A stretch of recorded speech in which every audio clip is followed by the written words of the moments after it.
Hi guys, welcome to my channel again. Today we will be making lemonade. And the ingredients are 1 cup of water, a lemon, and 2 tablespoons of sugar.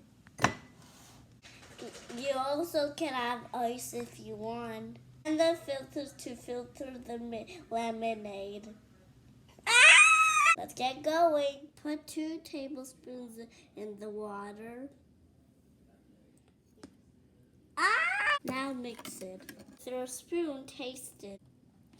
If it's too sour, add some sugar. If it's too sweet, you add some lemon.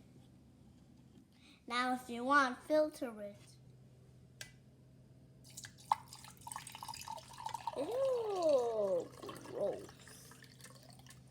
Now you add some ice and ooh la la.